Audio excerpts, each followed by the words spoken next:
ఏమో ఇవాళ independence day ఏంటో కానీ స్టేటస్లో గోల చూడలేకపోతున్నా. ఒక్కొక్కడు పట్టాలెక్కిచ్చేస్తుండు. ఈ దేశభక్తి ఒకటే రోజు కదా, ఎందుకు ఇవన్నీ? కార్డు పట్టుకుపోయాడు.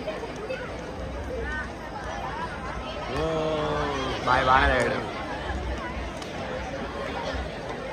ఏందిరా ఈ బొమ్మకు గినియానం దండలేసిరండి. ఏమవసరమానికి ఈ బొమ్మకు గినియానం దండలేసిరు? అవసరమా ఈ బొమ్మ గినియానం దండలు? ఈ బొమ్మ కాదు, నేనే రాజునిరా నేను.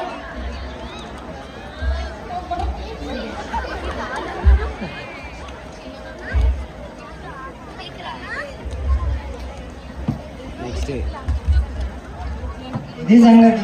ఒక్క రోజు కూడా సరిగా దండలు ఉంచలేరు కదా, ఏం దేశభక్తో ఏమో.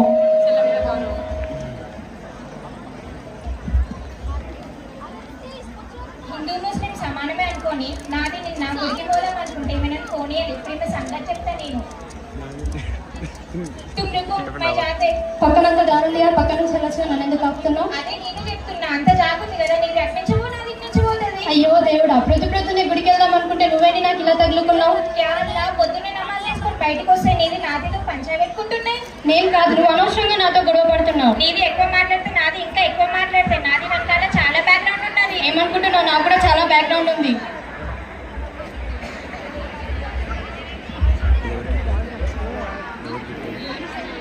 నేనే అప్లోడ్ చేయాలి యూట్యూబ్ క్రెడెన్షియల్ నాకనే ఉంటుంది. యూట్యూబ్ క్రెడెన్షియల్ అరే అరే ఇక్కడ ఏదో సౌండ్ వినబడుతుంది, అర్జెంట్గా ఇంటికి వెళ్ళిపోవాలి. పొద్దున్నే హిందూ ముస్లిం గొడవ జరిగింది. నా కొడుకు ఎక్కడ ఉన్నాడో ఏంటో. అమ్మా అమ్మా, నీకేం కాలేదు కదరా? నాకేం కాలేదమ్మా. నువ్వు బానే ఉన్నావు కదా? అమ్మా, పొద్దున్నే నువ్వు వెళ్లే దారిలో హిందూ ముస్లిం గొడవ జరిగింది. నీకేమన్నా అవుతుందేమో అని నా మనసు అదోలా ఉందిరా. నాకేం కాలేదమ్మా.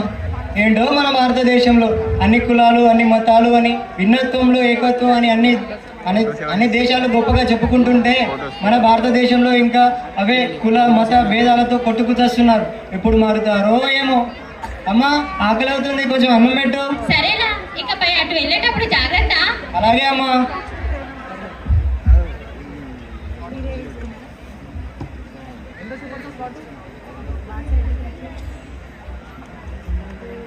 ఓయమ్మో, ఈ భరతమాత దగ్గర ఏదేదో సౌండ్ వినబడుతున్నాయి, కొంచెం జాగ్రత్తగా పోదాం. సర్లే. ఓయమ్మో, అరే మళ్ళీ ఏదేదో పడుతున్నాయి రా, అర్జెంటుగా ఇక్కడ నుండి వెళ్ళిపోవాలి.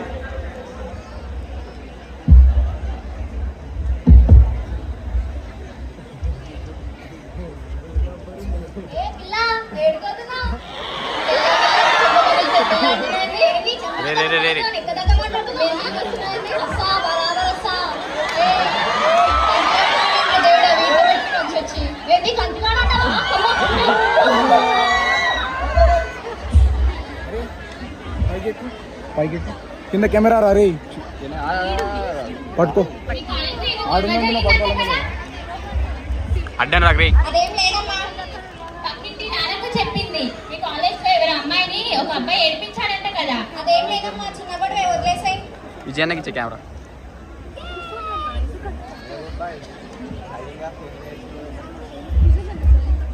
అక్క అక్క, అమ్మా అక్కకేమైంది, పలుకుతలేదు? ఏం కాలేదురా, మంచి చెప్తుంటే చోన పట్టలేదు. ఏం మంచి చెప్తున్నావమ్మా? నా చదువు మానేయడం ఏమన్నా మంచి చెప్తున్నట్టేనా? ఇంకొక సంవత్సరం అయితే నా చదువు అయిపోద్ది. నా కాళ్ళ మీద నేను నిలబడి మిమ్మల్ని సంతోషంగా చూసుకుందాం అనుకున్నామా? నువ్వు చదువుకుని మమ్మల్ని పొంచి పోషించాల్సిన అవసరం లేదు తల్లి. అమ్మాయికి జరిగినట్టు నీకు అదేదో జరిగి నీ పెళ్లి చేయడానికి మాకు ఇబ్బంది కాకుండా ఉంటే చాలు. ఊకే పెళ్లి అంటావేంటమ్మా? నేను పెళ్లి చేసుకోను పో. అలా అంటే ఇలా నాలుగు మాటలు అంటారు మమ్మల్ని. ఊకే నాలుగు మాటలు అంటావు. నలుగురు మాటలు పట్టించుకుంటూ కూర్చో. అసలు ఏంటిది, ఏం అర్థం కావట్లేదు. అక్కడేమో వాళ్ళు ఉంది, ఇక్కడేమో ఇల్లు ఉంది. సర్లే, డైరీ రాద్దాం. అంటే భరతమాత ఏడుస్తున్న ప్రతిసారి ఏదో ఒక తప్పు జరుగుతూ వస్తుంది అన్నమాట. 16th డే సౌండ్ వచ్చింది, ఒక తప్పు జరిగింది. మళ్ళీ 18th డే సౌండ్ వచ్చింది, ఏదో ఒక తప్పు జరిగింది. అంటే భారతదేశంలో నలుమూలలా జరిగే తప్పులన్నీ భారతమాత బోధిస్తూ ఏడుస్తుంది అన్నమాట. కానీ దీని ఎలాగో ఆపాలి. కానీ నేను ఏం చేయగలను? సర్లే, నా ఆలోచనని ఒక రాతలా రాసి డైరీలో రాద్దాం. కానీ అయ్యే ఏది good morning ma'am. Good morning నాన్న. నాకు ఒక హెల్ప్ చేయాలి మ్యామ్. హెల్పా? ఏంటో చెప్పు. టీచర్స్ ఉన్నదే పిల్లలకి హెల్ప్ చేయడానికి. మ్యామ్ నేను ఒక లెటర్ రాసినాను మ్యామ్. ఈ లెటర్ ఫ్రమ్ భారత్ అది అందరికీ తెలిసేలా పబ్లిష్ చేయాలి మ్యామ్. లెటర్ ఫ్రమ్ భారత? అదేంటి? ఒకసారి లెటర్ చూపియు. ఇదిగోండి మ్యామ్. చిన్నవాడివైనా చాలా పెద్ద ఆలోచన చేశావు. నీ వాక్యాలు అందరికీ బుద్ధి చెప్పించేలాగా ఉన్నాయి. నీ సందేశాన్ని ఈ సమాజానికి అందించే బాధ్యత నాది. నువ్వు నిశ్చింతగా ఉండు. Keep it up.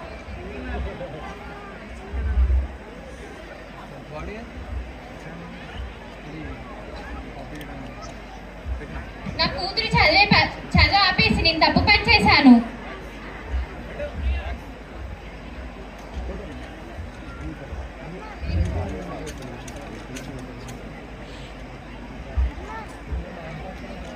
నేను మీ భరతమాతను. మీరు పండుగ రోజుల్లో జెండా ఎగరేసే నినాదాలు చేసే ఆ తల్లిని నేనే.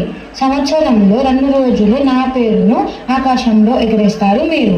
మిగతా రోజుల్లో మాత్రం నేను మీ జ్ఞాపకాల అంచుల్లో నిశ్శబ్దంగా నిలబడిపోతాను. కానీ బిడ్డలారా, మీరు నన్ను మర్చిపోయినా నేను మాత్రం ప్రతి క్షణం మీ గురించే ఆలోచిస్తూ ఉంటాను. మీ నవ్వుల్లో నేను ఉంటాను. మీ అడుగుల్లో నా భవిష్యత్తు ఉంటుంది. మీ చేతుల్లో నా రేపటి చరిత్ర ఉంటుంది. ప్రపంచం నా గురించి భిన్నత్వంలో ఏకత్వం అని పొగిడితే నా గుండె గర్వంతో నిండిపోతుంది. కానీ అదే నా పిల్లలు కులం, మతం, భాష పేరుతో ఒకరినొకరు గాయపరుచుకుంటే తల్లి హృదయం మౌనంగా రక్తం కారుస్తుంది. నా పిల్లలు జ్ఞానంతో, కష్టంతో అభివృద్ధి వైపు అడుగులు వేస్తుంటే నేను మురిసిపోతాను. కానీ అదే సమయంలో ఆడబిడ్డలపై పడుతున్న చీకట్లు, మధ్యలోనే ఆగిపోతున్న వారి చదువులు నన్ను తలదించుకునేలా చేస్తున్నాయి. రేపటి భారతాన్ని మార్చేది మీరేనని నేను ప్రతిరోజు కలలు కంటున్నాను. కానీ కొంతమంది పిల్లలు మత్తు, మందు, చెడు అలవాట్లలో తమ వెలుగును తామే ఆపేస్తుంటే నా ఆశలు గాలిలో కలిసిపోతున్నాయి. ఇప్పుడు కొందరు నన్ను చెత్తకుప్పల దేశం అని అంటున్నారు. అది విన్నప్పుడు నాకు బాధగా ఉంటుంది. ఎందుకంటే నా పిల్లలు చాలా మంది చూసి చూడనట్టు మౌనంగా ఉన్నారని నాకు తెలుసు. నా నదులు ఇంకా ప్రవహిస్తూనే ఉన్నాయి. నా పొలాలు ఇంకా పంటలతో పచ్చగానే ఉన్నాయి. నా పర్వతాలు ఇంకా గర్వంగా నిలుస్తున్నాయి. కానీ మీ ప్రవర్తన నా గుండెల్లో ఏదో గుళ్ళు కలిగిస్తుంది. బిడ్డలారా, దేశం అంటే కేవలం నేల కాదు, జెండా కాదు, సరిహద్దులు కాదు. దేశం అంటే మీ మనుషుల్లో ఉన్న మనసు, మీ చేతుల్లో ఉన్న జవాబుదారితనం, మీ శరీరంలో కనిపించే మనిషితనం. నన్ను మీరు పూజించకపోయినా పర్వాలేదు, కానీ నన్ను గుర్తించండి. నాకై మీరు గీతాలు పాడకపోయినా పర్వాలేదు, కానీ ప్రేమించండి. నన్ను మీరు జై కొట్టకపోయినా పర్వాలేదు, కానీ నన్ను పట్టించుకోకుండా పక్కన పెట్టకండి. మీరు మారితేనే నా భవిష్యత్తు బాగుంటుంది. మీరు నిలబడితేనే నా గౌరవం నిలుస్తుంది. ఎందుకంటే మీరు నా పిల్లలు, మీతోనే నేను, మీ వల్లనే నా భారతం.